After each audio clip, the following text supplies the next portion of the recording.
Buenos días. Feliz viernes. Muy buenos días a todos y todas. El día de hoy vamos a hablar primero sobre el accidente que hubo en Deer Park. Para su información, está aquí el director de Pemex y la secretaria de Energía. Después, ayer me comprometí a que la secretaria de Medio Ambiente y Recursos Naturales, Alicia Bárcena, pudiera platicar sobre el tema de Calica, que lo conoce muy bien, y de las áreas naturales protegidas, nuestra política. Después vamos a pasar un video relacionado con el día de mañana, que es 12 de octubre, que hace muchos años, y todavía en España, antes le llamaban el Día de la Raza, que no tiene nada que ver con razas, porque las razas no existen en los seres humanos. Somos una sola especie y no hay razas, demostrado biológicamente. Ahora le llaman el Día de la Hispanidad. Y vamos a pasar un video sobre todas las disculpas públicas que han hecho presidentes o gobernantes de distintos lugares del mundo, para ver si se anima el día de mañana a iniciar este proceso de disculpa pública España a los pueblos originarios de México.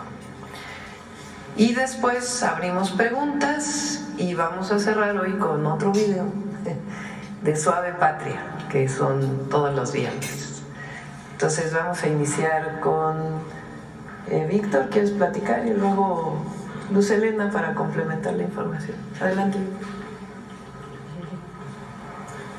Bueno, si me permite, señora presidenta, muy buenos días. Efectivamente, ayer tuvimos en la tarde un accidente en la refinería de Deer Park, que está ubicada en Texas, como ustedes saben. Hubo una fuga de gas amargo, es gas sulfídrico, que es completamente nocivo para la salud.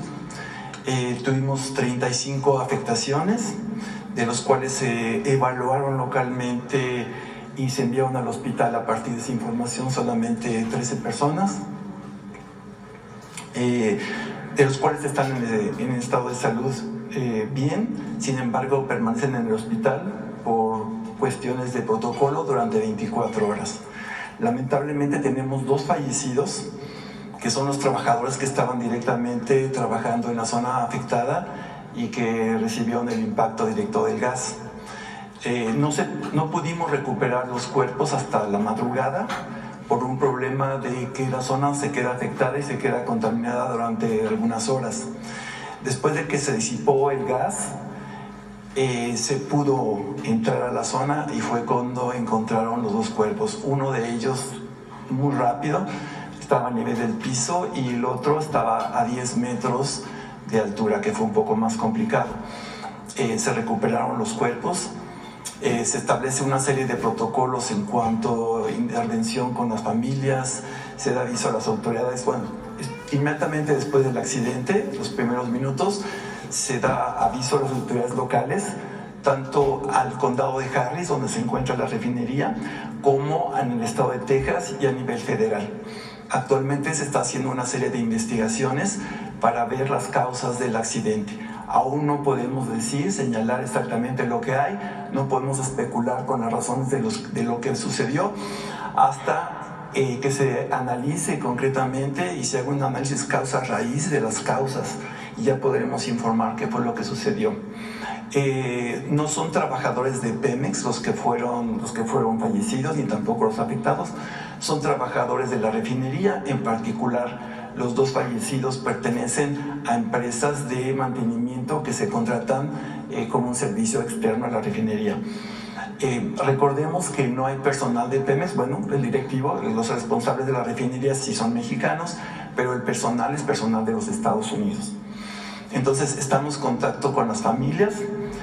También hay un protocolo para interactuar con ellas. Primero son las empresas de mantenimiento que son los que contrataron a los trabajadores, después las autoridades, y en tercer lugar ya podemos nosotros interactuar con las familias.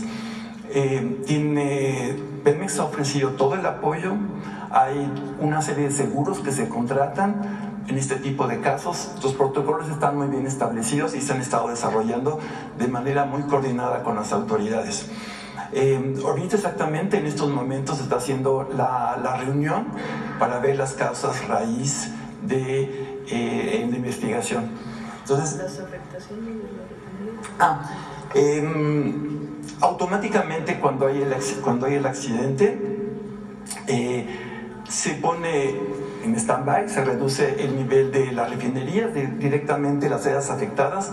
Tenemos ahí 3-4 plantas que fueron paradas. Hay una coquizadora, una planta tenemos 2 plantas de destilación, una de ellas sigue rodando, pero otra fue parada totalmente. Una planta de desintegración catalítica también fue parada. Sin embargo, se paran de manera temporal hasta ver si no hay más afectaciones, y la planta se mantiene sin otras partes afectadas. En particular, nos han preguntado si tuvo una afectación la parte de la petroquímica. Acuérdense que Deer Park tiene 2 unidades, una parte que es de Pemex, otra parte es la refinería petroquímica de Shell. Esa parte quedó aislada, no tiene ninguna afectación.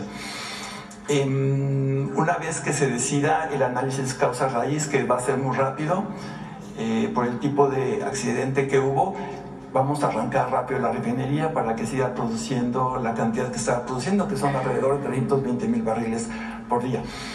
La refinería tiene 340,000 barriles que puede procesar, y normalmente trabaja con 320, 310. Eso lo vamos a recuperar muy rápidamente.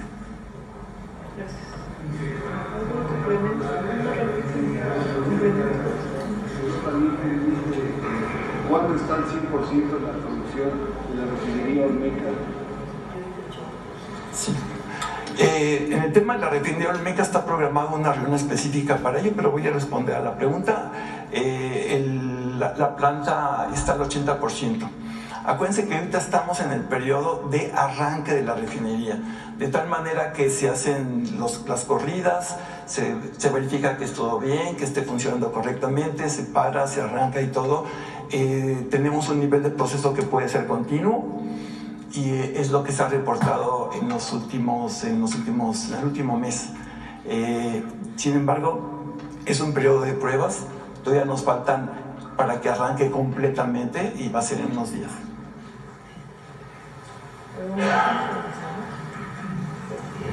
Con su permiso, Presidenta, nada más para complementar, decirles que la refinería en términos físicos se encuentra operando al mínimo, como dice el director, y únicamente, también comentarles que desde el primer momento se tuvo contacto con las autoridades federales y locales.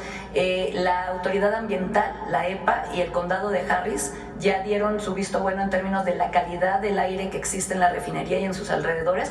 Por lo tanto, ya no hay riesgo en términos de la fuga que se sufrió de este ácido, de este gas, y únicamente estamos en espera de concluir la reunión que en estos momentos se está realizando para iniciar el protocolo de investigación de la causa raíz y poder iniciar las operaciones normales de la refinería. Esperamos que este mismo día. Gracias.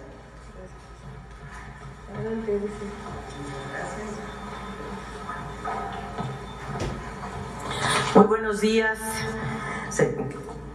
Con su permiso, señora Presidenta, ya estoy destruyendo el micrófono, pero ahorita lo componemos rápidamente. Les voy a presentar rápidamente el caso de la empresa Calizas Industriales del Carmen. Se trata de explicarles qué pasó con esta empresa y qué estamos haciendo para su protección y restauración. La siguiente, por favor. Sí, mejor así. Calizas Industriales del Carmen es una empresa filial de Vulcan Materials dedicada desde 1986 al aprovechamiento y explotación de roca caliza y sus agregados pétreos, principalmente piedra triturada, arena y grava. Es un desastre ecológico porque se extraía caliza para exportarla a Estados Unidos para construir carreteras, y la explotación de roca caliza se fue incluso por debajo del manto freático de una zona que tiene un ciclo hidrológico muy importante, llena de cenotes, una zona kárstica, y se ha ocasionado una gran devastación ambiental y graves desequilibrios ecológicos en esta región. Quería darles un poco cuál es la dimensión. Son 1.200 hectáreas lo que se ha explotado en este caso. La siguiente, por favor. Pero la empresa ha dado una serie de declaraciones falsas, entre otras que dice que tiene todos los permisos. No es verdad. En segundo lugar, negó sobreexplotar la extracción de piedra caliza. Se sobrepasó en la extracción y en los permisos que se le dieron en 1986. Luego se les otorgó otro permiso en 2000 que les extendió el permiso por 20 años. Ellos ya no tienen permiso desde diciembre del 2020. Explotaron además 140 hectáreas de extensión con una profundidad hasta de 12 metros, invadiendo realmente el manto freático.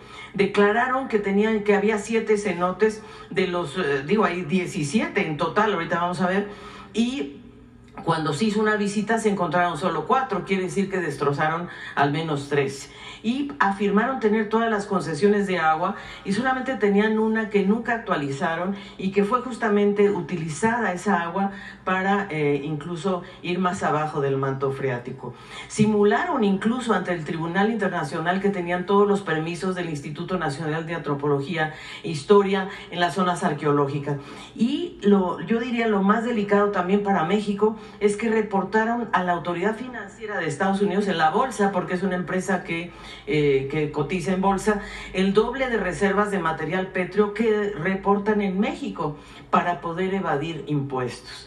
Esta empresa demandó a México con base en el TLC, en el Telecán, no en el Temec, en el Telecán, y está por más de 1.500 millones de dólares, porque México ya les prohibió, a partir del presidente Andrés Manuel López Obrador, le cerró absolutamente la extracción de caliza en el subsuelo de Playa del Carmen y de Cozumel. La siguiente, por favor. Nosotros entonces, el Semarnat, la Profepa, confirmó estos daños, ¿verdad? El impacto al sistema hidrológico subterráneo, 20 veces más del volumen autorizado, vio ellos construyeron estanques superficiales, entonces el agua de los cenotes emergía en estos estanques y había una gran evaporación, y eso hace que se pierda una cantidad de agua importantísima, y desde luego valores altos de contaminación industrial que son producto de ellos dinamitaban el suelo realmente y lo procesaban sus extracciones con materiales pesados. Y como les decía, se destruyeron 13 cenotes, había 17 cenotes en la zona, entonces de los cuales al menos 3 están destruidos en su totalidad. La siguiente, por favor. Entonces el presidente López Obrador decidió que se hiciera un área de protección de flora y fauna, y esto es lo que se decretó el 23 de septiembre de 2024. Como ustedes saben, cuando se decreta un área natural protegida, pasa por un proceso. Primero se publica en el Diario Oficial de manera tal que hay una consulta pública, se les da mucho tiempo a todos los interesados para dar sus opiniones o sus reclamos, y finalmente el decreto se publicó el 23 de septiembre de 2024. Y lo que se logró, que yo creo que es un logro enorme, esta es Calica, aquí está en este cuadrito, y lo que se logró preservar fueron 50,000 hectáreas para la protección de flora y fauna, y sobre todo porque conecta con un área de protección del mono araña. Y otra cosa muy hermosa, que lo vamos a ver ahorita, y por supuesto ahí hay una gran cantidad de fauna muy importante, murciélagos, jaguar, y como les digo, el mono araña, el mono aullador. Y la verdad es que ahora lo que nos toca es tratar de restaurar las 2,000 hectáreas que fueron dañadas, porque aparte del permiso, que tenían 1,200, pues ellos fueron a 2,000. Y se permite crear un corredor biológico que va a conectar el Mar Caribe con los petenes de Campeche, que esta es una cosa maravillosa. Y por supuesto vamos a publicar el plan de manejo el 28 de febrero de 2025, porque aquí en Calica hay un puerto. Y yo quiero, señora presidenta, si usted me lo permite, esto no es una expropiación, porque la empresa Calica está diciendo que le estamos expropiando. No, no estamos expropiando.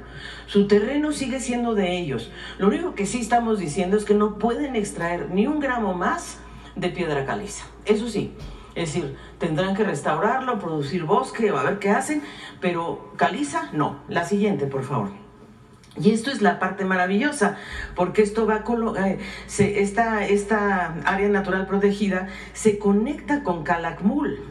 Calakmul, como ustedes saben, tiene 2 áreas naturales protegidas que eran estatales, que se amplió Calakmul, de tal manera que esta área protegida se conecta con Calakmul y después con este corredor que estamos analizando con Campeche para conectarlo con los petenes. Entonces realmente logramos un corredor biológico impresionante que no existe en ninguna parte del mundo. La siguiente, por favor. Y esto se enmarca en el programa que nos ha pedido la presidenta Claudia Sheinbaum de hacer un programa nacional de restauración, ¿verdad? ¿Cómo restauramos? ¿Cómo logramos, yo diría, atender los ecosistemas y sitios degradados, restaurar en zonas donde hay especies endémicas, especies emblemáticas de México? ¿Cómo involucramos a las poblaciones, a las comunidades y mejoramos sus medios de vida? Garantizamos la justicia ambiental. Y desde luego nos basamos en conocimiento científico, porque la CONABIO ha hecho una cosa que ha sido un aporte al mundo, que es el índice de integridad ecosistémica. Es el único índice que existe a nivel mundial y que México aportó a las mediciones internacionales. Nosotros sabemos que en México hay 42% de ecosistemas con ciertos grados de degradación que vienen históricamente, no es que se haya hecho el sexenio anterior, esto viene de muchos años.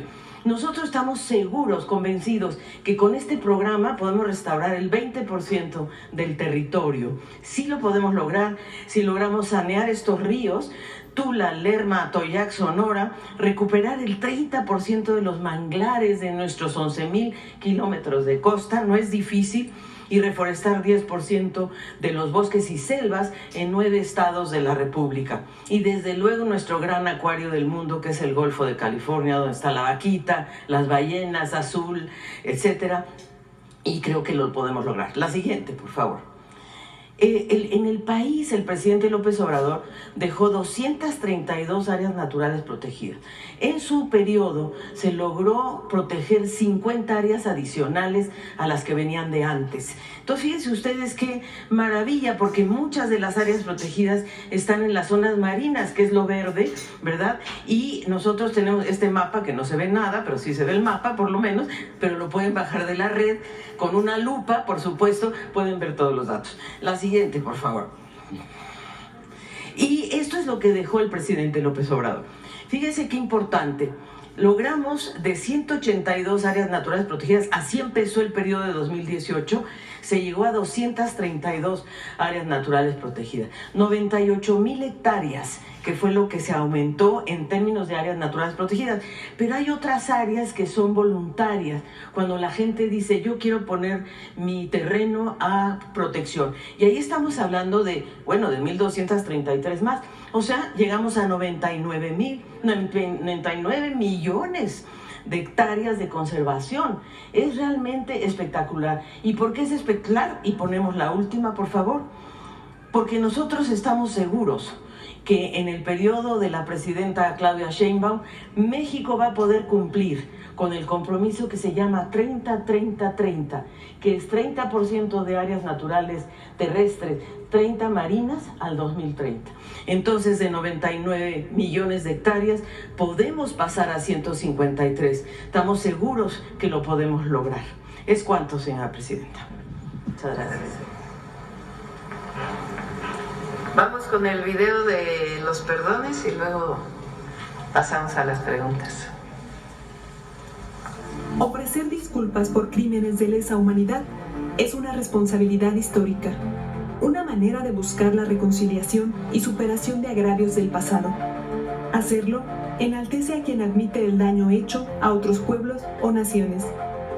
Con ello, se reconoce el derecho a la verdad y la dignidad que tienen los pueblos y grupos sociales. Para muestra, los estados que han entendido esta acción como un proceso de reparación y entendimiento entre naciones. Desde los años 90, Japón ha emitido disculpas públicas por abusos cometidos en Corea y China. En el año 2000, el presidente de Alemania pidió perdón ante el Parlamento de Israel por los crímenes nazis en el Holocausto judío. En 2008, Italia se disculpó ante Libia y se comprometió a pagar $5.000 millones. En 2010, Estados Unidos ofreció disculpas por infectar deliberadamente con enfermedades venéreas a cientos de guatemaltecos. En 2013, Países Bajos se disculpó por las ejecuciones sumarias en Indonesia en la década de los 40. En 2018, Francia admitió su responsabilidad por crímenes durante la Guerra de Independencia de Argelia y 3 años después en Ruanda. En 2020, el rey Felipe de Bélgica reconoció su profundo pesar por la violencia y crueldad ejercidas en el Congo. Ese mismo año, el rey Carlos III del Reino Unido pidió perdón por el asesinato de 11.000 personas durante la rebelión de los Mau Mau en Kenia. Y este año, Portugal aceptó su responsabilidad en la esclavitud durante la época colonial. Además, el Vaticano ha repudiado su paso colonial y los abusos a niñas y niños en escuelas católicas de Canadá, Argentina, Australia, Estados Unidos, Chile, Noruega, Nueva Zelanda y El Salvador se han disculpado con sus pueblos originarios. Y México ha pedido disculpas al pueblo maya, al pueblo yaqui y a la comunidad china en nuestro país por hechos de violencia y discriminación. Estos ejemplos confirman que ofrecer disculpas por agravios del pasado permite resolver heridas históricas y libera tanto a quien ofrece perdón como a quien lo otorga. Listo, vamos a iniciar. Vamos así y así, si les parece. Primero acá.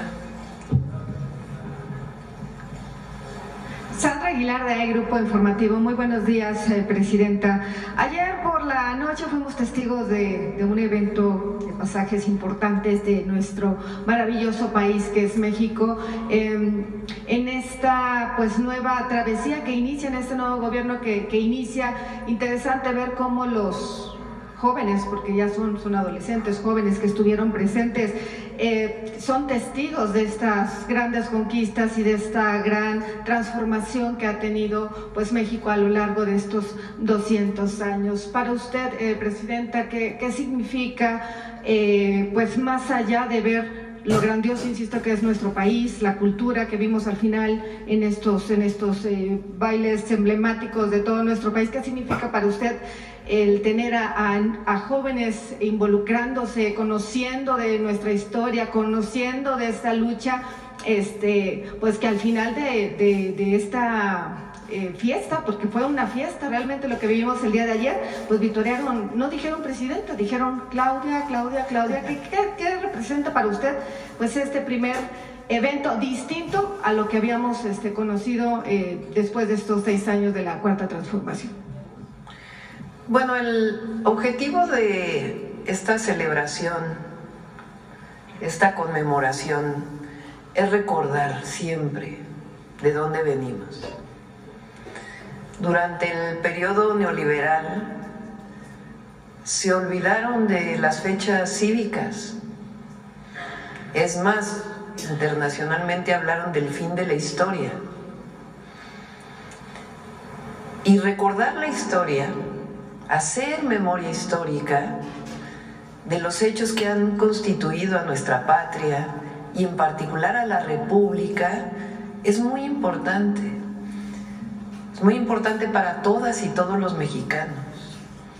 ¿Quiénes fueron nuestros héroes y heroínas de la independencia? Los visibles, los que conocemos, los que no conocemos, los anónimos, las anónimas. ¿Cómo fue que llegamos a la primera constitución de la República? ¿Cómo llega Guadalupe Victoria como primer presidente de México? Y después las siguientes transformaciones. Entonces, recuperar el sentido de patria, el sentido de nación, el sentido histórico, es un elemento fundamental de la Cuarta Transformación. Y además hacerlo con niños y niñas, es algo muy bello. Primero porque difícilmente podrían haber visto en otro lugar esta representación, que además aprovecho para agradecer a la Secretaría de la Defensa Nacional, porque ellos la realizaron. Muchos de los que estaban ahí son elementos del ejército mexicano, hombres y mujeres, que además de sus labores de seguridad nacional, de seguridad interior, de seguridad pública, elementos, mujeres y hombres de la Guardia, pues además hacen esta labor social para el pueblo de México. Entonces, que hayan estado niños y niñas, pues también engrandece nuestro sentido de nación y nuestro orgullo de ser mexicanos y mexicanas, porque esta historia que vimos en la representación del día de ayer no existe en ningún lugar del mundo. Estos héroes y heroínas de la independencia, cómo se instaura un régimen monárquico y se sigue luchando para instaurar la república.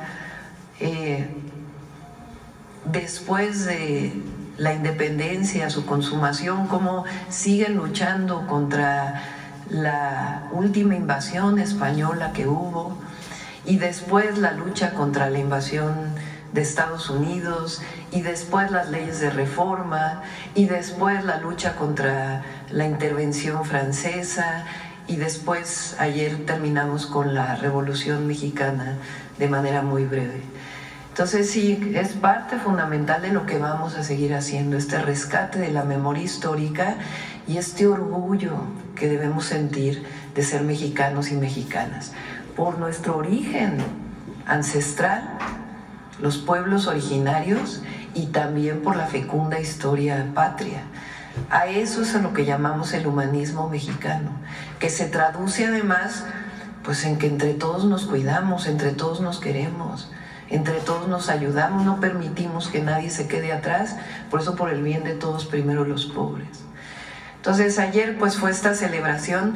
Pocas veces se celebra la primera Constitución de la República, que fue el 4 de octubre, y menos se había celebrado la primera llegada del primer presidente de México, Guadalupe Victoria. Entonces este fue el objetivo de esta conmemoración, esta celebración, y además pues hay que agradecerle al general secretario, a la Secretaría de la Defensa Nacional por esta maravillosa presentación. Bien, continúo, Presidenta. En su casa de transición había abordado, tal vez el tema todavía estaba en discusión, el tema de la reforma al Poder Judicial, y no solamente yo, otros compañeros ahondamos un poco más en decir que en efecto era evidentemente necesaria esta reforma, y mucho se ha hablado que no es suficiente.